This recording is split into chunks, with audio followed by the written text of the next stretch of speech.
اقترب للناس حسابهم وهم فی غفلۃ معرضون، لوگوں کے لیے حساب کا وقت نہایت ہی قریب آ گیا ہے، جبکہ یہ غفلت میں پڑے ہوئے ہیں، منہ پھیرے ہوئے ہیں سارے لوگ۔ بلکہ اللہ کے نبی صلی اللہ علیہ وسلم اپنے زمانے اقدس میں یوں ارشاد فرمایا کرتے کہ میں اور قیامت اس طرح سے ہیں، یعنی اتنا قریب ہیں جیسے انگلیاں۔ 1400 سال پہلے کے عرصے کو حضور نے قریب فرمایا، تو اب تو ہم بالکل ہی قریب آئے ہیں، اس طور پر کہ قیامت ہمارے سر پر ہے۔ ساری نشانیاں ظاہر ہو چکی ہیں، محض چند بڑی نشانیوں کو آنا باقی ہے، جس کے بعد قیامت قائم ہو جائے گی۔ ہمارے بزرگوں نے آج جو موجود ہیں، انہوں نے بھی جو پیشین گوئیاں کیں، اے لوگو تم بہت زیادہ پھیلنے کی کوشش نہ کرو، اس لیے کہ سب سے بڑے فتنے، سب سے بڑی علامات قیامت کی جو آنی ہیں وہ بالکل قریب ہیں تمہاری زندگیوں سے۔ دجال کا ظہور، یاجوج ماجوج کا نکلنا بہت ہی قریب ہے۔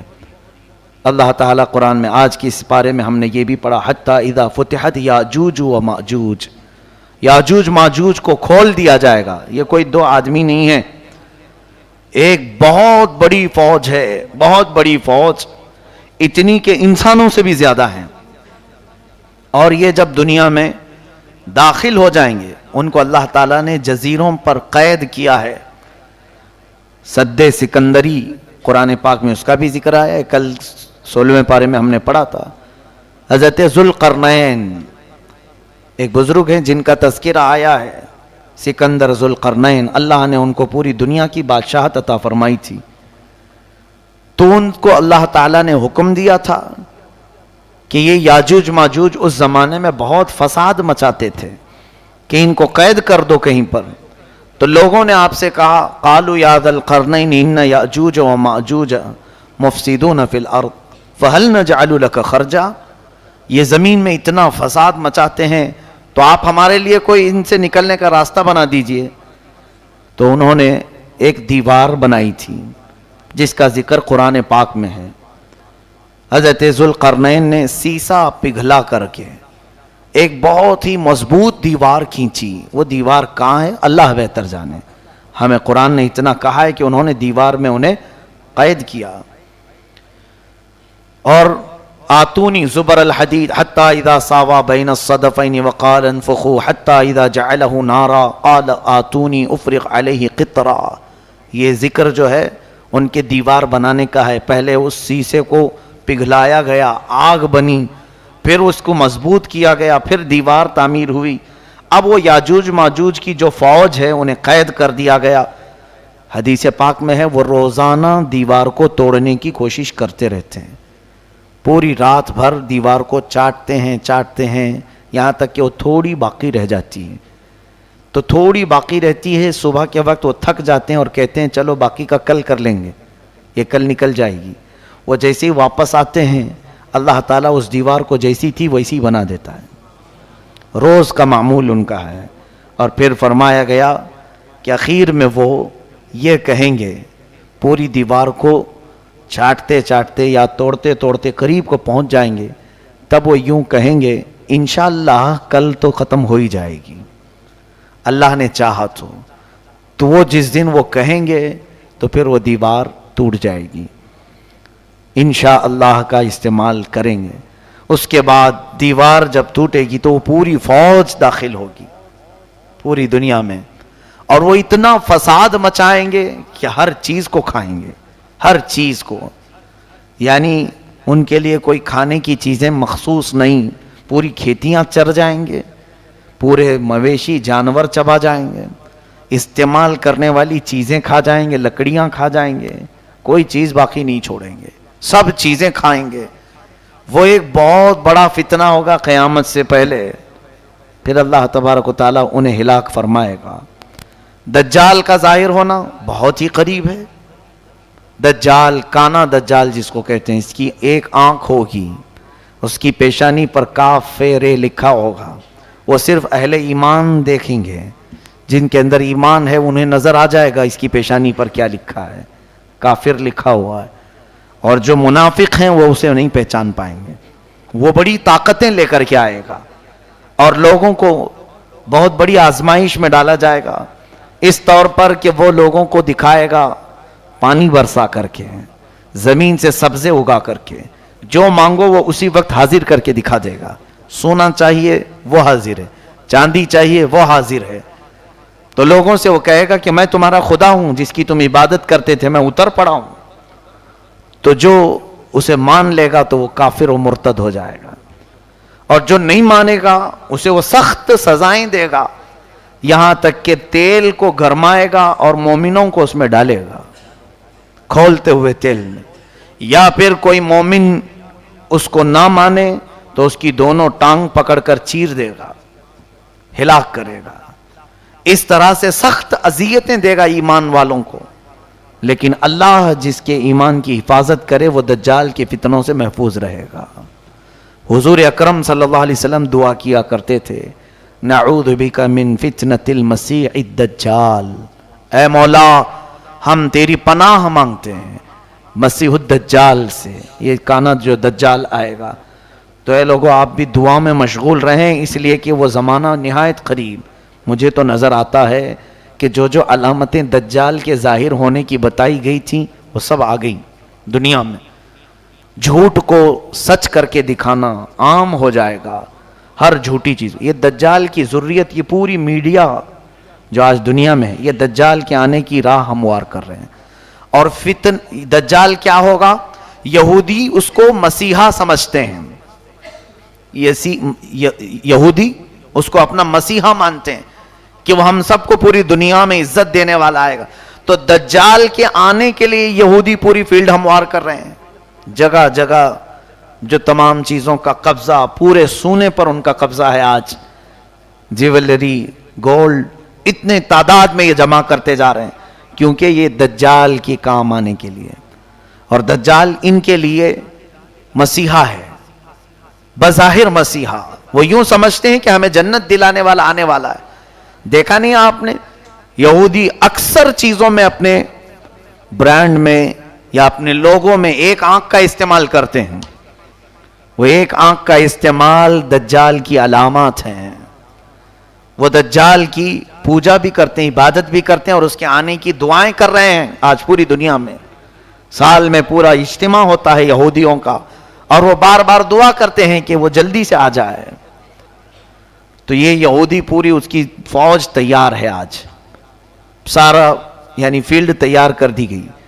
یہ بھی حدیث پاک میں آیا ہے دجال کے آنے سے پہلے پہلے یہودی اور عیسائی تمام ملکوں کو فتح کرتے کرتے حرم پاک تک پہنچ جائیں گے۔ حرمین طیبین چھوڑ کر، مکہ مکرمہ اور مدینہ طیبہ چھوڑ کر تقریباً پوری دنیا پر یہ قبضہ کر لیں گے۔ یہ حدیث پاک میں یہ ہو کے رہے گا، اور یہ پہنچ گئے، آج عرب میں بھی پہنچ گئے۔ آج عرب کے تمام ایئرپورٹ، سعودی عرب، اصل میں اس کو سعودی کہنا مناسب نہیں سمجھتا، وہ عرب شریف تھا، ان ظالموں نے اس کو سعودی بنایا ہے، پہلے نہیں تھا یہ سعودی، اس کو انہوں نے اپنے خاندانی نام سے ملک کو تجویز کیا ہے۔ وہ عرب ہے، حجاز ہے حضور کے زمانے کا۔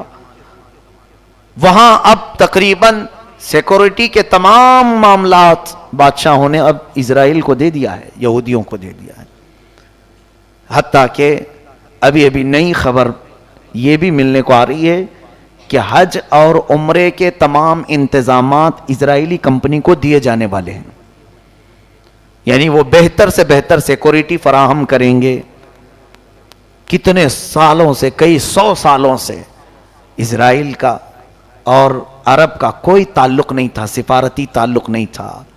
ابھی جا کر کے یہ تعلق بھی قائم ہونا شروع ہوا کہ براہ راست سعودی عرب سے پروازیں، طیارے، پلین اسرائیل جا سکتے ہیں، آ سکتے ہیں۔ یہ ساری چیزیں ہموار ہو گئیں، ان کی تمام دوستی کھل کر کے آ گئی اب، یعنی یہ یہود کو عرب میں داخل کرنے کے تمام راستے پیدا کر چکے ہیں۔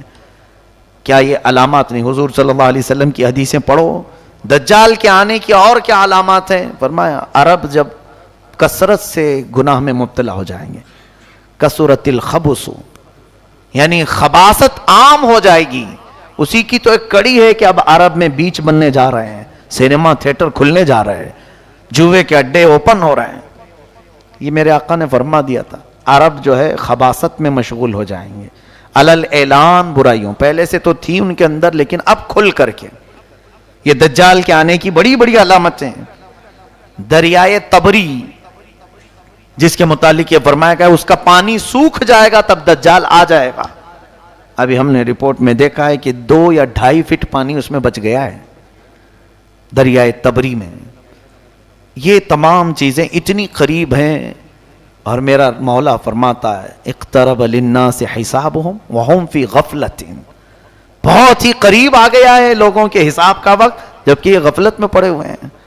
ایسا لگتا ہے کہ کچھ حساب دینا ہی نہیں ہے. قیامت کے آنے کے آثار تمہارے لیے سب چیزیں جو میرے آقا نے فرمایا سب کھل کر کے آنے لگی. پھر کیوں ہم واپس جانے کی انتظار میں نہیں؟ اپنے لیے تیاریاں. آج دیکھیں بچہ بچہ گھر میں اپنے ماں باپ سے ایک چیز پوچھتا ہے عید کے میرے جوڑے کون سے ہیں؟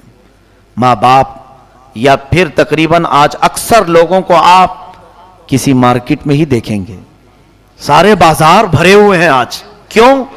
عید کی خریداری ہے. عید میں پہننا تو ہے میاں، ابھی عید تو 15-20 دن باقی ہے لیکن تیاری اب سے شروع ہے. ٹیلروں کے پاس جانا اور پھر اپنے سجنے سنورنے کے سامان لینا، یہ سب چیزیں ہو چکی. تقریباً عید آنے سے پہلے پہلے سب کے کپڑے تیار ہیں. گھر میں کیا بننا ہے یہ بھی تیار ہے، گھر میں کیسے سجاوٹ ہوگی یہ بھی تیار ہے، سب تیار ہے. ایک دن کی عید کے لیے ہم مہینہ بھر سے تیاریاں کر رہے ہیں. میرے عزیزو قیامت میں مولا کے حضور کھڑے ہونے کی کیا تیاری کی؟ کون کون سی تیاریاں ہمارے پاس؟ کبھی اپنے بچوں کو سکھایا کہ بیٹا وہاں رب تعالیٰ تو تجھے ننگا کر دے گا، تو کیا پہنے گا؟ قرآن پڑھا، اپنے لیے کچھ رکھا؟ کہیں تمہاری کوئی چوپڑی میں چھوٹی سی نوٹ بک میں لکھا ہوا ہے کہ میں نے اپنی زندگی میں اتنے ختم قرآن کیے ہیں، اتنی تسبیحات پڑھے ہیں، اتنے ذکر کیے ہیں؟ یا پھر کوئی تو چیزیں ایسی لکھ کر کے رکھو کہ رب تبارک و تعالیٰ کے حضور اگر پوچھا جائے تو یہ پیش کر دوں گا. ہم تو اندھا دھند جی رہے ہیں، ہم کو تو کوئی خبر ہی نہیں. باقی سب ہم جوڑے گنتے ہیں، ہر چیز کی تمام ہم کو حساب کتاب سب معلوم ہے. کس دن کیا بنے گا، کس دن کیا سجایا جائے گا، کس دن کیا پہنا جائے گا. میرے عزیزو یہ غفلت کی زندگی ہمارے لیے بہت ہی خطرناک ہے. مسلمان کی زندگی ایسی نہیں ہونی چاہیے. کفار و مشرکین اگر ایسے جیتے ہیں تو ان کے لیے تو اللہ نے جہنم تیار کیا ہے. اللہ فرماتا اعدت للکافرین، میں نے جہنم کو کافروں کے لیے تیار کیا ہے. تم کیوں اس کی تیاری کر رہے ہو؟ فاتقوا النار التي وقودها الناس والحجارة اعدت للکافرین، اس جہنم کی آگ سے ڈرو جس کا ایندھن میں نے انسانوں کو اور پتھروں کو بنایا. لیکن وہ جہنم کس کے لیے ہے؟ اے لوگو، کافروں کے لیے.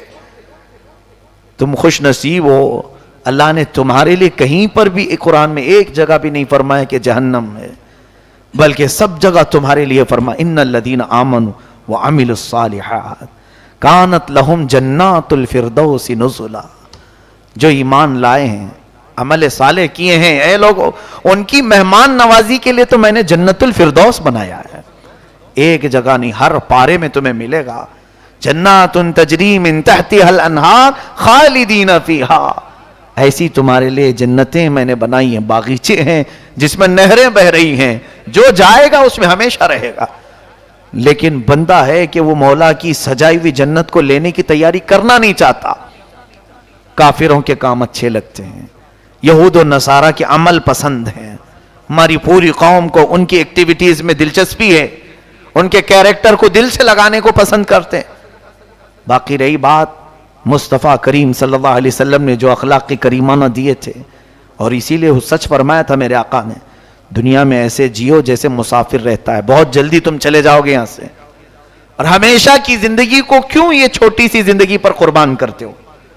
یہاں جتنا بھی عیش کرو گے عارضی ہوگا، ٹیمپرری ہوگا. ارے دیکھتے نہیں یہاں کپڑے بھی پرانے ہوتے ہیں، دیکھتے نہیں یہاں پر چیزیں بھی پرانی ہو جاتی ہیں، بہت جلدی پرانی ہوتی ہیں. اور تم دیکھتے دیکھتے ابھی تمہاری جو جوانی ہے وہ جھریوں میں بدل جائے گی. ابھی چہرے پر رنکلز آنے شروع ہو جائیں گے، دانت جھڑنے شروع ہوں گے، بال سفید ہونے لگیں، کمر جھکنے لگے گی. دنیا کا تو قرار ہے ہی نہیں کسی چیز پر. بہت تیزی سے تمہارے اندر تبدیلی لا رہی ہے. کیا اپنے پچھلے حالات دیکھتے نہیں؟ ذرا شیشے میں جا کر دیکھ لینا، چند دن پہلے یا چند سال پہلے تمہارا چہرہ کیسا تھا، آج کیسا ہے؟ بدل رہا ہے کہ نہیں بدل رہا؟ بوڑھے لوگ اپنے چہرے دیکھیں، کیا ان کے بال کبھی کالے نہیں تھے؟ کیا ان کے چہرے جگمگاتے نہیں تھے حسن سے؟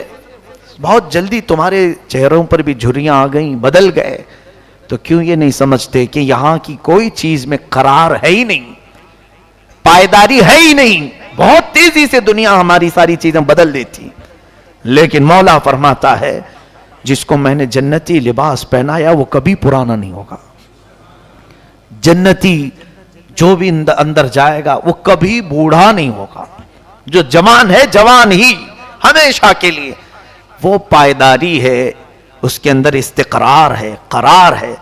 ان تمام چیزوں کو چھوڑ کر بندہ اپنی غفلت میں جی رہا ہے.